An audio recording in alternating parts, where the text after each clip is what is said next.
صحیح مسلم کی حدیث ہے، سیدنا ابو ہریرہ رضی اللہ تعالیٰ عنہ روایت فرماتے ہیں کہ نبی کریم صلی اللہ تعالیٰ علیہ وآلہ وسلم نے ارشاد فرمایا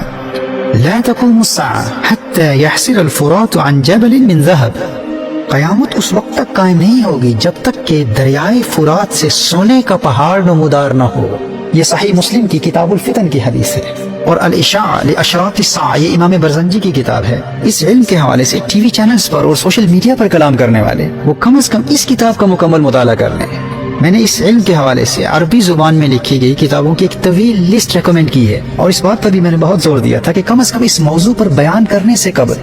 اس علم کے کسی ماہر عالم سے کم از کم یہ ایک کتاب تو ضرور پڑھ لیں۔ اور یاد رکھیں اس کے لیے صرف عربی زبان کا جاننا کافی نہیں ہے، اس عالم کے لیے بھی ضروری ہے کہ وہ اس فن میں گہری نظر رکھتا ہو۔ اور ہمارے ہاں حال یہ ہے کہ اس علم میں مہارت تو کچھ ہے، جو لوگ عربی زبان کی مبادیات تک کو نہیں جانتے وہ بھی اردو کتابوں کے اپنے ذاتی مطالعے کی بنیاد پر اس موضوع پر اپنے بیانات نشر کر رہے ہوتے ہیں۔ تو میں عرض کر رہا تھا کہ الاشاع لاشراط الساعہ میں امام عبد رسول برزنجی رحمہ اللہ نے نہر فرات کے خشک ہو جانے کے بعد نہر فرات سے سونے کا پہاڑ نمودار ہونا، اس سونے کے پہاڑ کو امام مہدی رضی اللہ تعالی عنہ کے ظہور سے پہلے کی علامت قرار دیا ہے۔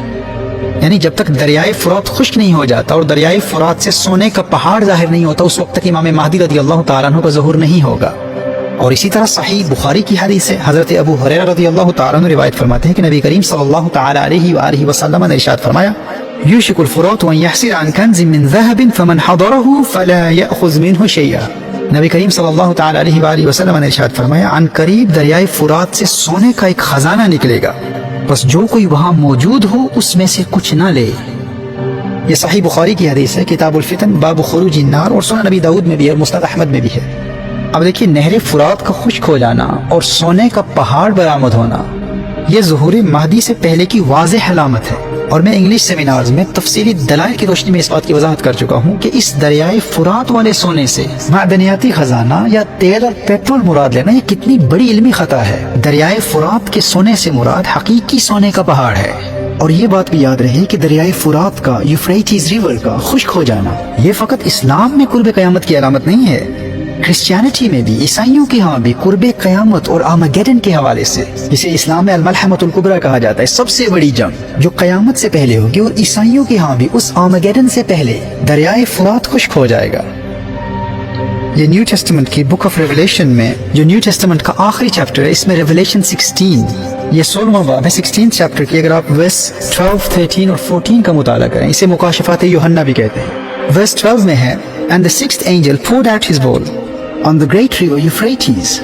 and its water was dried up to prepare the way for the king of the east. And I saw 3 unclean spirits that looked like the frogs coming out of the mouth of the dragon, the beast and the false prophet. These are demonic spirits that perform signs to go out to all the kings of the earth, to assemble them for the battle on the great day of God the Almighty.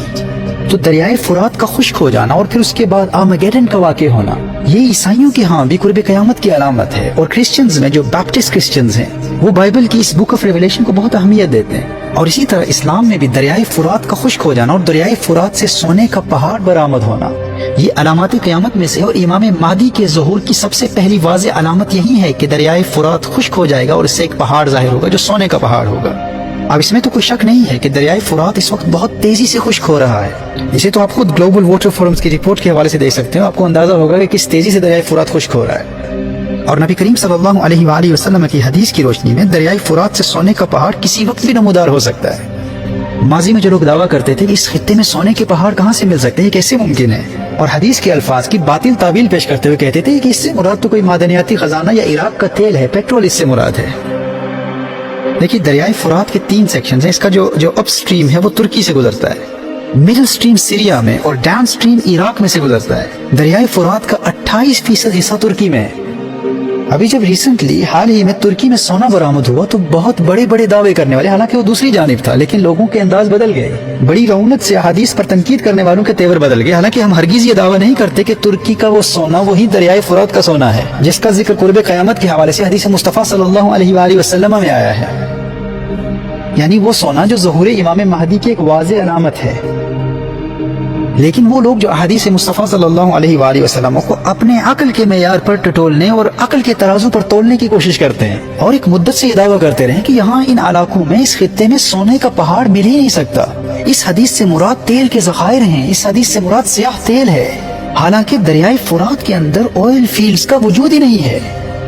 جہاں حدیث کا حقیقی معنی مراد لینا ممکن ہو، وہاں آپ مجازی معنی مراد لے رہے ہیں، اور اپنے فہم سے جس چیز کو ثابت کر رہے ہیں اس چیز کا وجود ہی نہیں ہے، لیکن اس کو ثابت کرنے کی کوشش کر رہے ہیں۔ لیکن جس سونے کے پہاڑ کو نبی کریم صلی اللہ علیہ وآلہ وسلم نے بیان کیا، اس کا آپ انکار کر رہے ہیں، اور ایک عرصے تک حدیث مصطفیٰ صلی اللہ علیہ وآلہ وسلم کے حقیقی معنی کا فقط اس لیے انکار کرتے رہے کیونکہ آپ کے نزدیک وہاں سونا مل ہی نہیں سکتا۔ اور یاد رکھیے گا کہ جس زمانے میں بھی یہ سونے کا پہاڑ دریائے فرات سے برآمد ہوگا، اس کے فوراً بعد امام مہدی کا ظہور نہیں ہو جائے گا۔ میں آگے چل کر حدیث کی روشنی میں وضاحت کروں گا کہ دریائے فرات سے سونے کا پہاڑ جب ظاہر ہوگا تو اس کے بعد ایک خانہ جنگی کی کیفیت پیدا ہو جائے گی، سول وار شروع ہو جائے گا، اور اس خطے میں آنے والے بحرانوں کی اصل وجہ یہی سونا ہوگا۔ لوگ اس سونے کو حاصل کرنے کے لیے آپس میں لڑیں گے، بہت بڑی تباہ کن جنگ ہوگی، ایک خلیفہ کی، ایک بادشاہ کی موت ہوگی۔ اسی خزانے کے حصول کی خاطر آپس میں جنگ کرتے ہوئے 3 شہزادوں کی موت واقع ہو جائے گی۔ اور یاد رکھیے کہ امام مہدی رضی اللہ تعالیٰ عنہ اس جنگ میں خود شامل نہیں ہوں گے۔ دریائے فرات کے سونے کی بنیاد پر کی گئی جنگ میں امام مہدی رضی اللہ تعالیٰ عنہ شریک نہیں ہوں گے، ابھی ان کے ظہور کا اعلان نہیں ہوا ہوگا، ابھی ان کی بیعت کا سلسلہ شروع نہیں ہوا ہوگا۔ اور پھر وہ وقت آئے گا جب رمضان المبارک کی پہلی رات چاند گرہن، اور پھر دوپہر کو سورج گرہن ہوگا، اور ماہ رمضان میں چاند گرہن بھی 2 مرتبہ ہوگا۔ اور جب سے زمین و آسمان کی تخلیق ہوئی، اس سے پہلے ایسا کبھی نہیں ہوا۔ اور پھر اسی دوران النفس الزکیہ جیسے پارسا انتہائی نیک شخص کو شہید کر دیا جائے گا۔ اور یاد رکھیے یہ وہ النفس الزکیہ نہیں ہے جنہیں عباسی خلیفہ المنصور کے دور میں شہید کیا گیا تھا،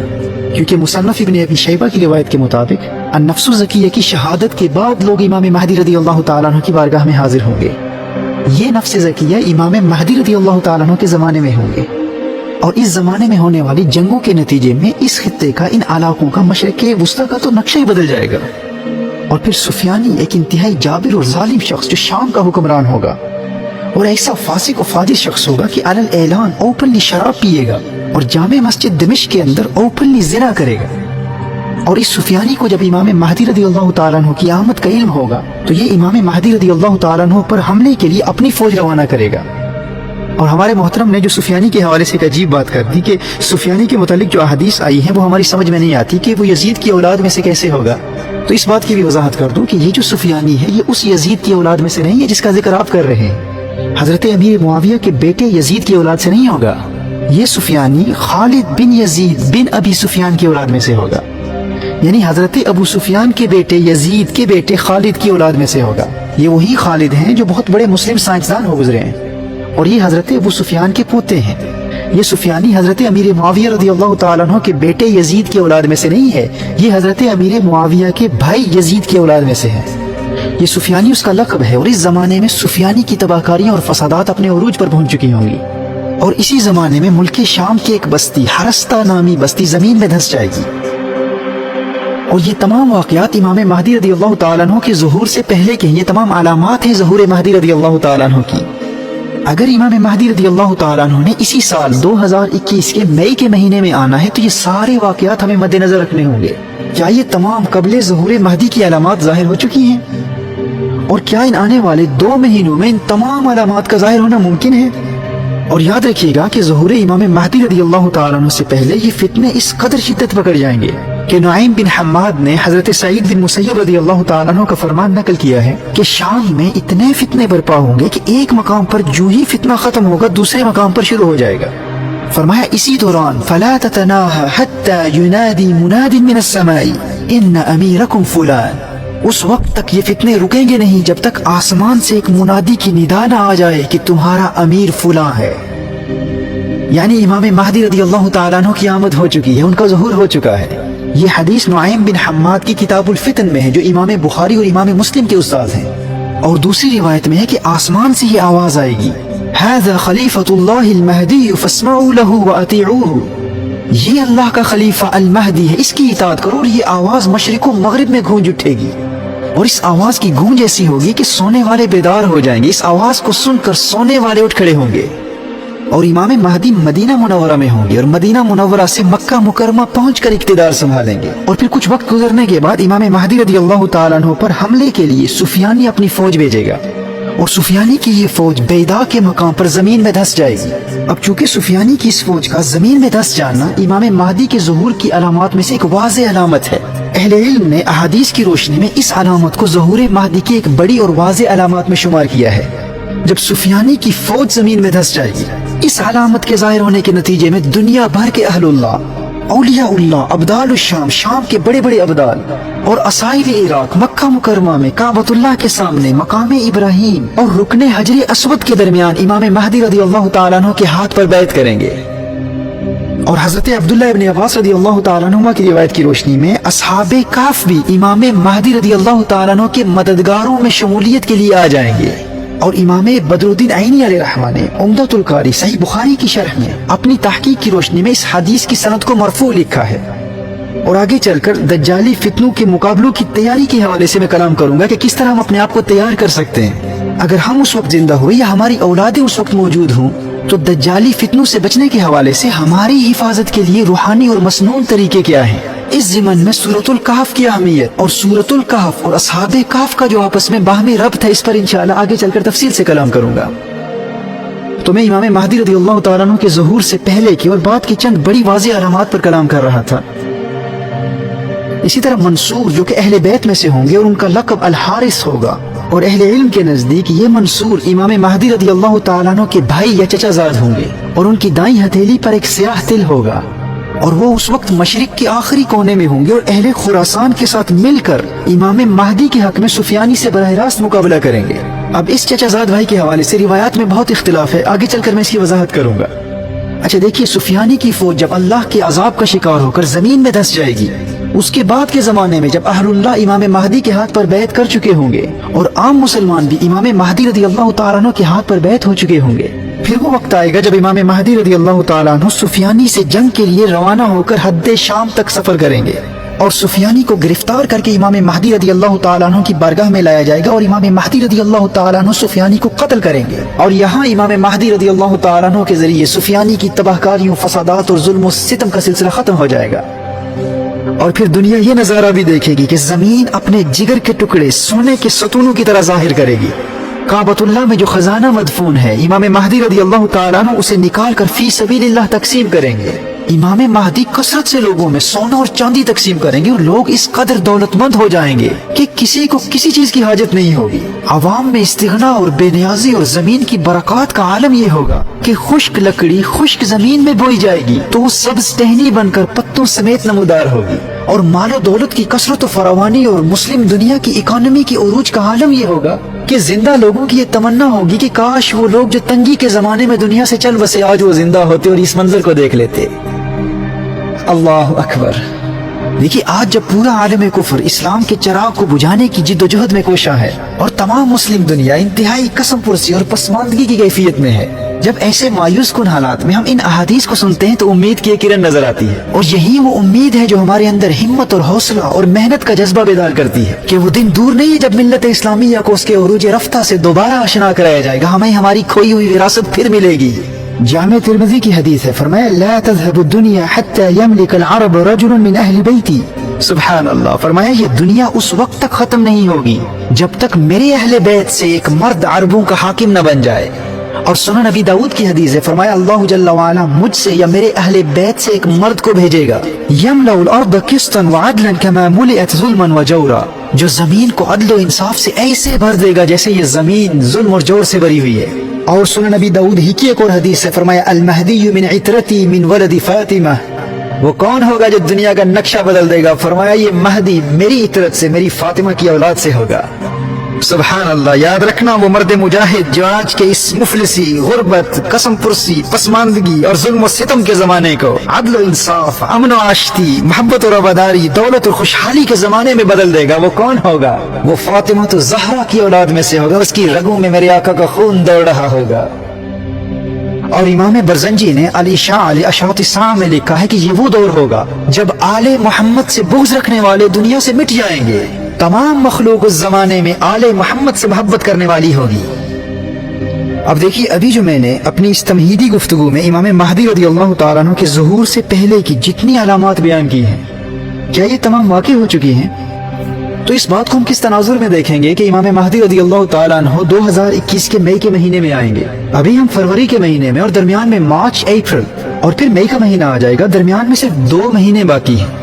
تو کیا ان 2 مہینوں میں یہ سب کچھ ہو جانا ممکن ہے؟ امام مہدی کے ظہور سے پہلے کی جو علامات میں نے بیان کی ہیں انہیں آپ ریوائنڈ کر کے بار بار سنیں۔ کم از کم آج کے ان فتنوں کے زمانے میں ہر مسلمان کے لیے ان علامات کا جاننا ضروری ہے،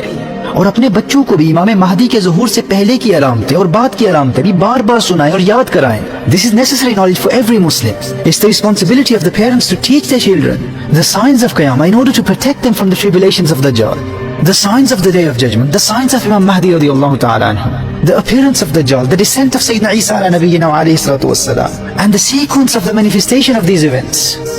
تو میں یہ عرض کر رہا تھا کہ کیا ان 2 مہینوں میں ان تمام علامات و حوادث کا وقوع پذیر ہو جانا پاسبل ہے؟ اچھا، اگر ہم برسبیل تنزل یہ تسلیم بھی کر لیتے ہیں کہ ان 2 مہینوں میں یہ دریائے فرات کا خشک ہو جانا اور سونے کا پہاڑ نمودار ہونا اور یہ تمام واقعات و حوادث اور یہ ساری جنگیں ہو جائیں گی اور ان تمام ممالک کا جغرافیائی اور سیاسی نقشہ ہی بدل جائے گا، اور اسی سال میں ان 2 مہینوں کے بعد مئی کے مہینے میں امام مہدی رضی اللہ تعالیٰ عنہ کا ظہور متوقع ہے، اگر ہم فار آرگیومنٹ سے اسے ایکسپٹ بھی کر لیتے ہیں، اسے قبول بھی کر لیتے ہیں، تو میں یہ پوچھنا چاہتا ہوں کہ پھر ہم یہ کیسے مان لیں کہ 2023 میں 2023 میں حضرت عیسیٰ علیہ السلام کا نزول ہوگا؟ یہ جو کہا گیا ہے کہ 2021 میں حضرت امام مہدی رضی اللہ تعالیٰ عنہ کے ظہور کی توقع ہے، اور 2023 میں حضرت عیسیٰ علیہ السلام کے نزول کو ایکسپیکٹ کیا جا رہا ہے، اور اس کے لیے احادیث بھی پیش کی جا رہی ہیں، اور پھر احادیث کے ساتھ کچھ روحانی علوم، کچھ علم الاعداد اور مخفی علوم کا سہارا بھی لیا جا رہا ہے۔ ہم دیگر روحانی اور مخفی علوم کے قائل ہیں، ہم ان کا انکار نہیں کرتے، لیکن جب ان علوم سے اخذ کیے گئے نتائج صریح احادیث سے ٹکراتے ہیں تو ان کو ایکسپٹ نہیں کیا جا سکتا۔ دیکھیں، میں انشاءاللہ صحیح احادیث کی روشنی میں وضاحت کروں گا کہ امام مہدی رضی اللہ تعالیٰ عنہ کے ظہور کے بعد ان کا دور حکومت کم از کم 7 یا 9 سال تک ہوگا۔ اب اسی عرصے میں خراسان سے کالے جھنڈے والوں کی فوج امام مہدی کی مدد کے لیے آئے گی، اور پھر غزوہ ہند بھی اسی زمانے میں ہوگا، اور امام مہدی کے دور میں غزوہ ہند کا انکار کرنے والوں کا بھی مدلل علمی جواب میں پہلے دے چکا ہوں۔ غزوہ ہند بھی اسی امام مہدی کے دور میں ہوگا، پھر اسی زمانے میں بیت المقدس بھی فتح ہوگا۔ یہ امام مہدی کی فتوحات کا دور ہوگا، امام مہدی بڑی بڑی حکومتوں کا تختہ الٹ دیں گے، اور اسی میں مدینہ منورہ کی ویرانی اور بیت المقدس کے آباد ہونے کا زمانہ بھی ہے، اور پھر دنیا بھر کے یہود اصبہان کے علاقے یا اصفہان کے علاقے یہودیہ میں آباد ہو جائیں گے، جو کہ آج کے ایران میں ہے۔ بیت المقدس فتح ہو چکا ہوگا، اور امام مہدی رضی اللہ تعالیٰ عنہ کا غلبہ دیکھ کر دنیا بھر کے یہودی اپنے مسیحا، جسے ہم دجال کہتے ہیں، اس کے انتظار میں ایران کے علاقے اصبہان میں یہودیہ کے مقام پر جمع ہو جائیں گے، اور یہ علاقہ آج بھی موجود ہے، اور یہ اصبہان کو اسبہان بھی کہا جاتا ہے، اور اصفہان اور اصفہان بھی پڑھا جا سکتا ہے، اور اس کی وضاحت امام نووی رحمہ اللہ اور دیگر اہل علم نے کی ہے۔ وَأَمَّا أَصْبَهَانَ فَهِيَ بِفَتْحِ الْحَمْزَةِ وَكَسْرِهَا وَبِالْبَاءِ وَالْفَاءِ كَمَا قَالَ النَّووِي رحمہ اللہ فِي شرح مسلم۔ اور آج عام طور پر اصفہان یا اصفہان ہی مشہور ہے، اور یہ یہودیہ کا علاقہ آج کے ماڈرن ڈے ایران کے اصفہان میں آج بھی پایا جاتا ہے، اور وہاں پر آج بھی یہود آباد ہیں، اور یہی وہ یہودیہ کا ایریا ہے جہاں دنیا بھر سے یہود ہجرت کر کے جمع ہو جائیں گے۔ دیکھیے، اس زمانے میں تمام یہودی متحد ہو چکے ہوں گے، اور اسرائیل کی ریاست کے حوالے سے دور حاضر کی یہودیوں میں جو اختلافات پائے جاتے ہیں، یہ اختلافات ختم ہو جائیں گے۔ آج کے زائنسٹ یہود اور آرتھوڈکس یہود آپس میں متحد ہو جائیں گے، کیونکہ زائنسٹ یہودی، صہیونی یہودی اس وقت ہیکل سلیمانی کی تیسری تعمیر کے لیے جدوجہد کر رہے ہیں۔ ان کا نظریہ یہ ہے کہ جب ہم اسٹیٹ آف اسرائیل کو مکمل طور پر قائم کر لیں گے تو پھر ہمارا مسیحا آئے گا، جبکہ آرتھوڈکس جوز، آرتھوڈکس یہود، ان کا یہ دعویٰ ہے کہ جب ہمارا مسیحا آ جائے گا تو وہ خود آ کر ہمیں ہمارا حق دلوائے گا اور ہمیں اس ریاست میں آباد کرے گا۔ تو یاد رکھیے، خروج دجال کے زمانے میں یہ سارے متحد ہو جائیں گے، کیونکہ پھر آرتھوڈکس یہود بھی کہیں گے کہ ہمارا مسیحا تو آ چکا ہے، کیونکہ بیت المقدس فتح ہو چکا ہے، امام مہدی رضی اللہ تعالیٰ عنہ نے اقتدار سنبھال لیا ہے۔ اب وہ اپنے نظریات کے مطابق اپنے مسیحا کے ساتھ مل کر سارے متحد ہو کر یروشلم کے حصول کی جدوجہد کریں گے، اور اس زمانے میں یہ تمام روایت پسند یہودی اور تمام صہیونی، تمام زائنسٹ اور آرتھوڈکس یہود اور ان کی تمام برانچز، حریدی، مسورتی، ہیلونی، داتی، جنہیں انگلش میں الٹرا آرتھوڈکس اور کسی کو ریلیجیس اور کسی کو ٹریڈیشنل جوز اور کسی کو سیکولر جوز کہا جاتا ہے، اور اسی طرح کنزرویٹو اور ریفارم یہود، اور ان کی جتنی بھی سب ڈویژن، جتنی بھی مختلف اقسام پائی جاتی ہیں، چھوٹی برانچز پائی جاتی ہیں، ان میں جتنے بھی لوگ اس دور میں یہودی مشن کے ساتھ مخلص ہو جائیں گے، یہ تمام اصبہان میں یہودیہ کے علاقے میں اپنے مسیح کے پرچم تلے اور ہماری اسلامی روایت کی روشنی میں دجال کے پرچم تلے اپنے تمام اختلافات کو مٹا کر متحد ہو جائیں گے. اور پھر جب دجال کے فتنوں کا زمانہ آئے گا تو دجال وہاں سے 70,000 یہودیوں کو لے کر خروج کرے گا اور پوری دنیا میں اپنے فتنے پھیلائے گا. اور یہاں اس بات کی بھی تنقیح کر دوں کہ دریائے فرات کے سونے کے لیے جو جنگ ہوگی اس میں امام مہدی رضی اللہ تعالیٰ عنہ شامل نہیں ہوں گے. لیکن ان 7 سالوں کے دور حکومت کے آخر میں جب الملحمۃ الکبریٰ ہوگا، جب سب سے بڑی جنگ لڑی جائے گی جسے بائبل میں آرمگیڈن کہا گیا ہے، اس جنگ میں امام مہدی رضی اللہ تعالیٰ عنہ شامل ہوں گے. لیکن اس آرمگیڈن میں، اس الملحمۃ الکبریٰ میں دجال شامل نہیں ہوگا. آپ سمجھ رہے ہیں نا کہ دریائے فرات کے سونے کی حصول کی جنگ میں امام مہدی رضی اللہ تعالیٰ عنہ شامل نہیں ہوں گے. لیکن اپنی 7 سالہ یا 9 سالہ دور حکومت میں ہونے والے الملحمۃ الکبریٰ میں امام مہدی رضی اللہ تعالیٰ عنہ شامل ہوں گے. پر اس الملحمۃ الکبریٰ، اس سب سے بڑی عالمی جنگ میں دجال شامل نہیں ہوگا. یہ ترتیب اگر آپ یاد کر لیں گے نا تو آگے چل کر احادیث کو سمجھنا اور احادیث کے ظاہری تعارض کے ازالے کے لیے یہ ترتیب آپ کے لیے بہت مفید ہوگی. تو اس الملحمۃ الکبریٰ میں امام مہدی رضی اللہ تعالیٰ عنہ خود مسلمانوں کی قیادت کر رہے ہوں گے. اور کچھ روایات کی روشنی میں الملحمۃ الکبریٰ امام مہدی رضی اللہ تعالیٰ عنہ کے دور حکومت کے 7ویں سال میں ہوگا. اور یہی وہ سب سے بڑی جنگ ہے جس میں اسلام کے خلاف اہل روم 80 جھنڈوں کے نیچے اور ہر جھنڈے کے تحت 12,000 فوجی ہوں گے، یعنی 9,60,000 کی فوج کے ساتھ اہل روم مسلمانوں سے جنگ کریں گے. اور یہ ایسی خوفناک اور تباہ کن جنگ ہوگی کہ تاریخ انسانی میں کبھی ایسی جنگ نہیں ہوئی. اور اس جنگ میں جدید اسلحہ موجود ہوگا، یعنی ابھی وہ وقت نہیں آیا کہ جو ایک نظریے کے مطابق اس دور میں جدید ٹیکنالوجی ختم ہو چکی ہوگی. اور یہ اس نقطۂ نظر کے مطابق آرمگیڈن کی تباہیوں کے نتیجے میں ہوگا. اور ممکن ہے کہ الملحمۃ الکبریٰ کی تباہیوں کے نتیجے میں اس دنیا کا بہت بڑا حصہ تباہ و برباد ہو جائے اور دنیا کی یہ پھیلی ہوئی آبادی سمٹ کر انہی علاقوں تک محدود ہو جائے جہاں سے ابراہیمی مذاہب کا آغاز ہوا تھا. اور یہ نیوکلیئر ویپنز کے استعمال کا نتیجہ بھی ہو سکتا ہے، کیونکہ احادیث میں اس عالمی جنگ کا جو نقشہ کھینچا گیا ہے، اس کے جو خوفناک اور تباہ کن نتائج بتائے گئے ہیں، ان کو مد نظر رکھتے ہوئے اس بات کا انکار نہیں کیا جا سکتا کہ عین ممکن ہے کہ اس وقت کیمیکل ویپنز استعمال کیے جائیں، کیونکہ یہ خوفناک جنگ دنیا کا نقشہ بدل کر رکھ دے گی. اور اس جنگ کے نتیجے میں جب جدید ٹیکنالوجی ختم ہو جائے گی تو پھر ممکن ہے کہ وہی قدیم تلواروں اور اونٹوں اور گھوڑوں والا زمانہ پھر لوٹ کر آ جائے، کیونکہ احادیث اسی پر دلالت کرتی ہے. جو احادیث میں تلواروں اور گھوڑوں کا ذکر آتا ہے تو کچھ نادان یہ کہتے ہوئے نظر آتے ہیں کہ اس زمانے میں تلواروں کا تصور کہاں ہوگا، ہمارے دور کی جنگیں تو ایسے نہیں ہوتی جیسے ماضی میں ہوتی تھی.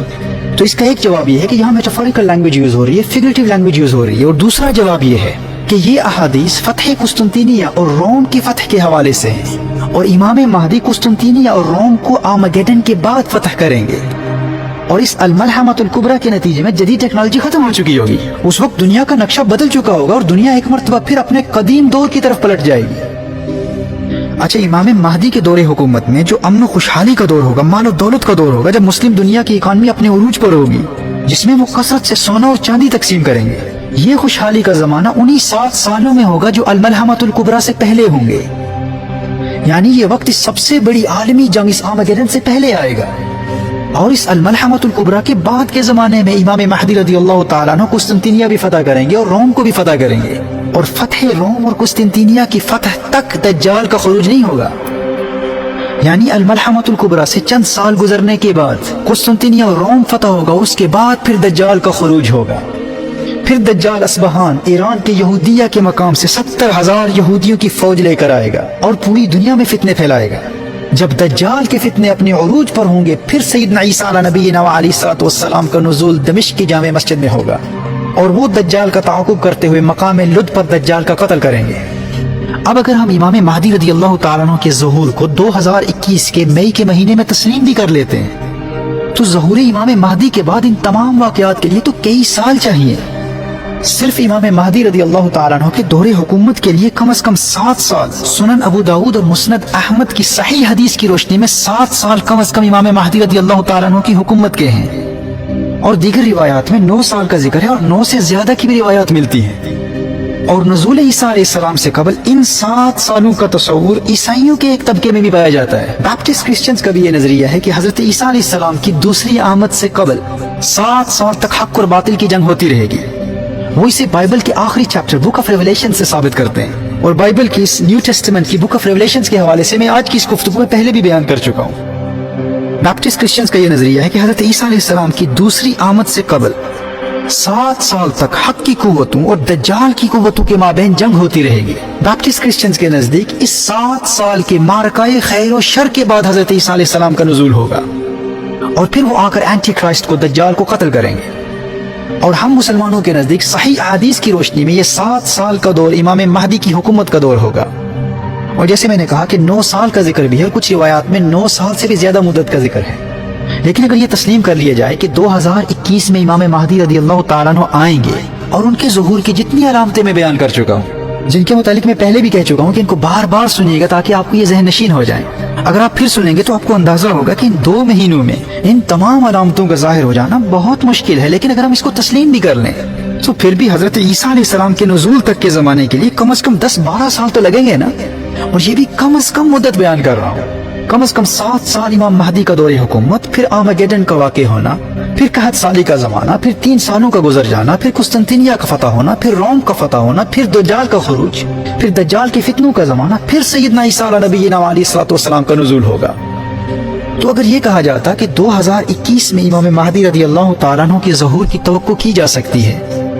اور 2035 میں حضرت عیسیٰ علیہ نبینا علیہ الصلوۃ والسلام کی آمد کی توقع کی جا سکتی ہے، تو پھر ہم اس دعوے کو کم از کم دلائل کی روشنی میں اس دعوے کا جائزہ لیتے ہیں۔ لیکن صحیح احادیث کی روشنی میں 2023 میں تو یہ کسی صورت میں ممکن ہو ہی نہیں سکتا۔ اب ہمارے جو دوست ہمیں سمجھانے کی کوشش کرتے ہیں، اور وہ تمام سننے والے جو آج کی اس گفتگو کو سن رہے ہیں، میں ان سے بھی عرض کرتا ہوں کہ آپ کی آسانی کے لیے میں نے جو احادیث مصطفیٰ صلی اللہ علیہ وآلہ وسلم کی روشنی میں قیامت کی علامات کی ترتیب کا جو نقشہ کھینچا ہے، جسے میں نے ایک ایکرونیم، ایک مخفف کی صورت میں آپ کی بارگاہ میں پیش کیا ہے، پہلے آپ آخر الزمان کی ان 4 پہلی علامتوں کی ترتیب کو تو سمجھ لیں، اسے ذہن نشین کر لیں، پھر آگے چل کر ہم مزید دلائل سے وضاحت کریں گے۔ جیسے میں نے آج کی گفتگو کے آغاز میں آپ کو بتایا کہ لفظ مدعی یاد کر لیں، میم سے مہدی، دال سے دجال، عین سے عیسیٰ، یہ سے یاجوج ماجوج۔ مدعی، سب سے پہلے امام مہدی آئیں گے، پھر دجال آئے گا، پھر حضرت عیسیٰ علیہ نبینا علیہ الصلوۃ والسلام آئیں گے، پھر آخر میں یاجوج ماجوج کا خروج ہوگا۔ پہلے آپ ان 4 کی ترتیب کو یاد کر لیں، اور پھر ہر ایک سے پہلے کی علامات، اور پھر ہر ایک سے پہلے کی اور بعد کی بڑی بڑی علامات ہیں، اور پھر ان 4 کے بعد وہ بڑی علامات قیامت ہیں جنہیں میں نے گفتگو کے بالکل آغاز میں بیان کیا تھا، اور آگے چل کر مزید تفصیل سے ان پر بھی کلام ہوگا۔ ابھی تک جو میں نے گفتگو کی ہے، اس میں فقط کسی ایک نظریے یا کسی ایک اسکالر کے موقف کا جواب نہیں دیا، بلکہ مختلف علماء، اسپیکرز یا ٹی وی اینکرز یا سوشل میڈیا کے ذریعے جن اسکالرز کے نظریات اس فن کے حوالے سے عام ہیں اور ہمیں ان سے اتفاق نہیں ہے اور ہم ان سے علمی اختلاف رکھتے ہیں، بغیر کسی کا نام لیے ایسے متعدد علماء اور اسپیکرز کی آراء کا جواب اس مختصر گفتگو میں ابھی تک دیا جا چکا ہے، جس کا فائدہ یہ ہوگا کہ جو لوگ اس علم سے بالکل ناآشنا ہیں، ان کی آسانی کے لیے علامات قیامت کے حوالے سے ان تمام واقعات و حوادث کی ایک بہت آسان ترتیب بیان کر دی گئی ہے، جس سے ہر ایک فائدہ اٹھا سکتا ہے، اور دیگر علمی ابحاث جن کے حوالے سے لوگ ایک ذہنی ارتباک اور ایک فکری تشویش کا شکار رہتے ہیں، ان کی غلط فہمیوں کا بھی ازالہ ہو جائے گا۔